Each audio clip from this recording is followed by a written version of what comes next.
खबरों के सिलसिले को आगे बढ़ाते हुए अब रुख करेंगे मंडी बहाउद्दीन का। डिप्टी कमिश्नर तारिक अली बसरा ने सब्जी और फल मंडी का दौरा किया। हमारे नुमाइंदे मोहम्मद शहबाज मुगल की इस रिपोर्ट के मुताबिक डिप्टी कमिश्नर तारिक अली बसरा ने शहर की सब्जी और फल मंडी का अचानक दौरा करके बोली के अमल का जायज़ा लिया और मुख्तलिफ आड़तों पर जाकर खुद अपनी निगरानी में सब्जी और फल की बोली करवाई।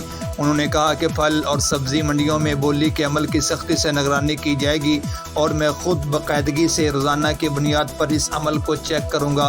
उन्होंने कहा कि हुकूमत पंजाब की हिदायत के मुताबिक अवामुन्नास को महंगाई से रिलीफ फराहम करने के लिए तमाम इक़दाम किए जा रहे हैं। उन्होंने खबरदार किया कि फलों और सब्ज़ियों की कीमतों में नाजायज़ मुनाफाखोरी करने वालों से सख्ती से निपटा जाएगा। बिलखुसूस रमज़ानुल मुबारक के मुक़द्दस महीने में आवाम की आला मयार की सब्ज़ियाँ और फल मुनासिब कीमतों पर मुहैया करने के लिए प्राइस कंट्रोल मजिस्ट्रेट्स को खुसूसी तौर पर मुतहर्रक किया गया है, जो बाकायदगी से अशिया खुर्दोनोश की कीमतों को कंट्रोल कर रहे हैं। तारिक अली बसरा ने आड़ती हजरात को हिदायत की है कि वो मार्केट कमेटी की जानिब से तयशुदा कीमतें ही वसूल करें।